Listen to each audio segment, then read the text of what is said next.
Assalamualaikum warahmatullahi wabarakatuh. Perkenalkan, nama saya Mutiada Rizky dengan NIM 1831500-689. Saya mengambil mata kuliah Metode Penelitian dengan dosen Dr. Mabrur Taufik SAG SEMM dari Fakultas Ekonomi dan Bisnis jurusan Manajemen Universitas Budi Luhur. Saya akan menjelaskan materi pada pertemuan ke-6 mengenai teknik penarikan contoh atau sampling.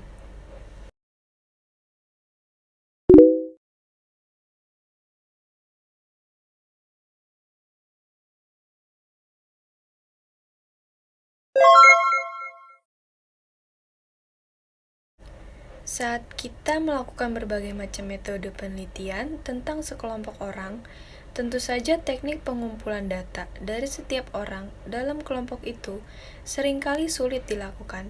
Sebagai gantinya, kita memilih sampel. Cara-cara yang dapat kita lakukan untuk menentukan sampel penelitian kita itulah yang dinamakan teknik pengambilan sampel. Untuk menarik kesimpulan yang valid dari hasil penelitian kita harus hati-hati memutuskan bagaimana kita akan memilih sampel yang mewakili kelompok secara keseluruhan.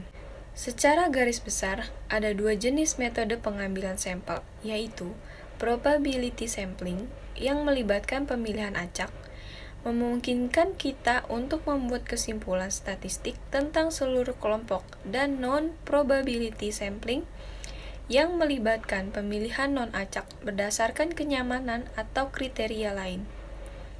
Memungkinkan kita untuk dengan mudah mengumpulkan data awal. Teknik pengambilan sampel. Sampel adalah sebagian atau sebagai wakil populasi yang karena detaility. Metode pengambilan sampel yang berbeda banyak digunakan oleh peneliti dalam riset pasar, sehingga mereka tidak perlu meneliti seluruh populasi untuk mengumpulkan wawasan yang dapat ditindaklanjuti. Penjelasan ini juga merupakan metode yang tepat waktu dan hemat biaya, dan karenanya membentuk dasar dari setiap desain penelitian.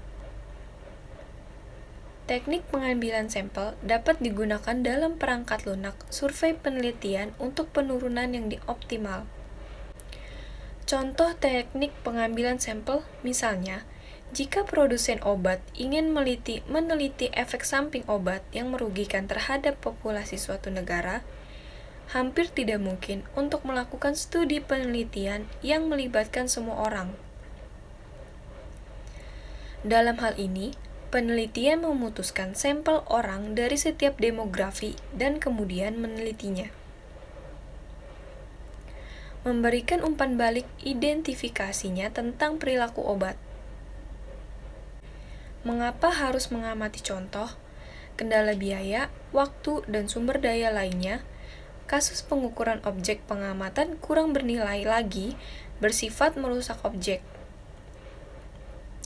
Kemungkinan non-sampling error, kesalahan dari faktor non-sampling, seperti akibat wawancara, kuesioner yang tidak jelas, responden kurang berpendidikan, rekapitulasi data, dan lain-lain. Contoh harus mewakili populasi. Terdapat beberapa istilah dalam sampling, yaitu populasi, kumpulan lengkap objek pengamatan yang jadi pusat perhatian penelitian, orang, perusahaan, toko, bank, rumah sakit, daerah, dan lain-lain. Sensus, yaitu proses investigasi pengamatan semua anggota populasi penelitian. Sampling yaitu proses pengamatan sebagian objek pengamatan. Contoh, sebagian dari anggota populasi yang diamati. Tujuan sampling untuk menyimpulkan, melakukan inferensia karakteristik populasi berdasarkan karakteristik contoh. Metode statistika inferensiasi. Unit contoh, objek pengukuran, kerangka penarikan contoh. Daftar lengkap anggota populasi, dari mana contoh diambil. Unit penarikan contoh. Elemen-elemen populasi yang tidak saling overlapping, parameter populasi. Nilai yang menggambarkan karakteristik populasi akan diduga nilainya. Misalnya, total banyaknya pengguna telepon seluler di Indonesia, jumlah angkatan kerja di Provinsi Jabar, jumlah pencari kerja di Provinsi Jabar. Tahapan dalam pemilihan contoh terdapat pada bagan.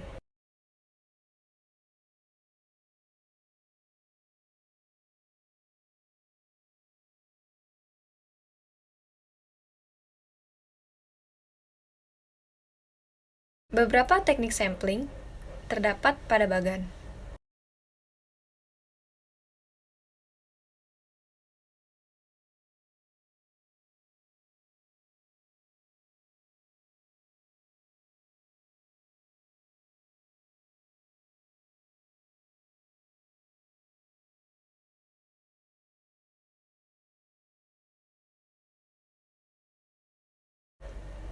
Convention sampling, prosedur memilih contoh yang paling mudah tersedia, sembarang atau kebetulan ditemui. Misalnya, pengambilan contoh karyawan perusahaan yang paling dekat dengan tempat tinggal peneliti, atau memilih responden yang ketemu kebetulan di jalan untuk diwawancarai oleh stasiun TV swasta. Biaya yang diperlukan dengan menggunakan teknik ini relatif kecil. Prosedur ini cukup luas juga digunakan dalam prakteknya, namun hasilnya kurang objektif. Probability sampling. Probability sampling adalah teknik pengambilan sampel di mana seorang peneliti menetapkan pilihan beberapa kriteria dan memilih anggota populasi secara acak.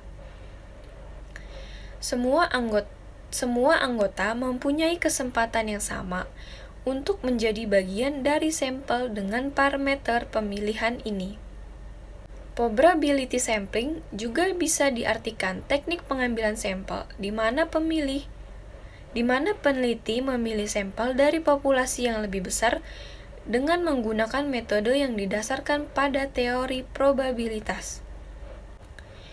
Metode pengambilan sampel ini mempertimbangkan setiap anggota populasi dan membentuk sampel berdasarkan proses tetap. Ada 4 jenis teknik pengambilan sampel probabilitas, yaitu pengambilan sampel acak sederhana atau bisa disebut dengan simple random sampling. Salah satu teknik pengambilan sampel probabilitas terbaik yang membantu menghemat waktu dan sumber daya adalah metode pengambilan sampel acak sederhana. Pengambilan sampel acak berdasarkan area atau bisa disebut dengan cluster random sampling. Cluster sampling adalah suatu metode di mana peneliti membagi seluruh populasi menjadi beberapa bagian atau cluster yang mewakili suatu populasi. Pengambilan sampel acak sistematis atau bisa disebut dengan systematic random sampling, yaitu penelitian menggunakan metode pengambilan sampel sistematis untuk memilih anggota sampel suatu populasi secara berkala. Selanjutnya, pengambilan sampel acak berstrata atau stratified random sampling.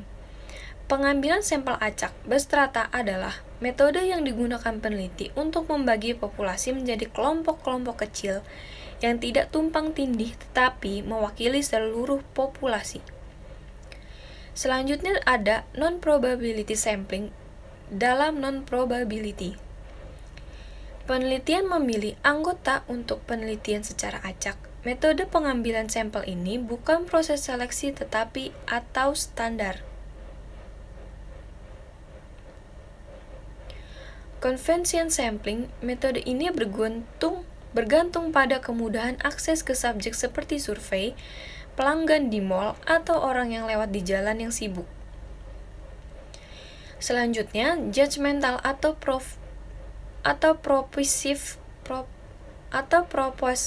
propositive sampling.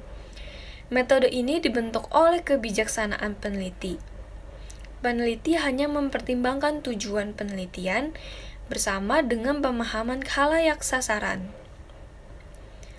Snowball sampling. Snowball sampling adalah metode pengambilan sampel yang meneliti terapkan ketika subjek sulit dilacak. Judgment purposive sampling biasanya dilakukan peneliti berpengalaman berdasarkan pertimbangannya tentang beberapa karakteristik yang cocok berkaitan dengan anggota. Contoh yang diperlukan untuk menjawab tujuan penelitiannya. Misalnya, dalam menduga tingkat harga umum dengan indeks harga konsumen atau bisa disebut dengan IHK, yang digunakan untuk memprediksi tingkat inflasi berdasarkan pertimbangan-pertimbangan atau tujuan tertentu dalam pemilihan komoditi dan kotanya. Kuota sampling. Prosedur dengan mengklasifikasi populasi berdasarkan kriteria-kriteria tertentu, kemudian menentukan proporsi atau kuota sampel dari masing-masing klasifikasi tersebut. Dipilih untuk memastikan bahwa beberapa karakteristik populasi terwakili dalam contoh yang akan terpilih. Tujuan teknik sampling ini sama dengan stratified sampling, suatu teknik penarikan contoh berpeluang. Tujuan pengambilan sampling yaitu adapun pengambilan sampel dalam penelitian kualitatif dan penelitian kuantitatif. Dilakukan dengan beberapa tujuan, di antaranya yaitu keterbatasan waktu, tenaga, dan biaya. Populasi terlalu banyak atau jangkauan terlalu luas sehingga tidak memungkinkan untuk dilakukan pengambilan data pada seluruh posisi. Adanya asumsi bahwa semua populasi seragam atau sama, sehingga dapat diwakili oleh sampel. Sedangkan untuk tahapan yang dilakukan dalam pengambilan sampel, yaitu mendefinisikan populasi yang akan diamati, menentukan kerangka sampel dan kumpulan semua peristiwa yang mungkin, menentukan teknik atau metode sampling yang tepat, melakukan pengambilan sampel, pengumpulan data, melakukan pemeriksaan ulang pada proses sampling. Teknik sampel jenuh. Teknik sampel jenuh adalah teknik penentuan sampel yang menjadikan semua anggota populasi sebagai sampel, dengan syarat populasi yang ada kurang dari 30 orang.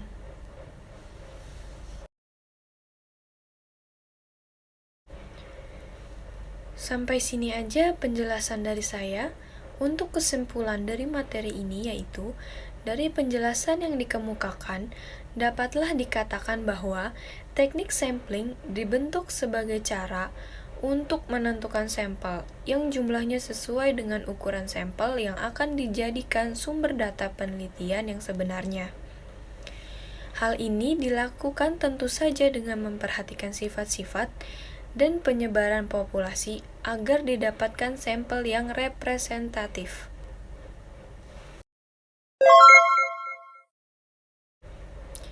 Sekian penjelasan materi dari saya, kurang lebihnya mohon maaf. Wassalamualaikum warahmatullahi wabarakatuh. Salam budi luhur.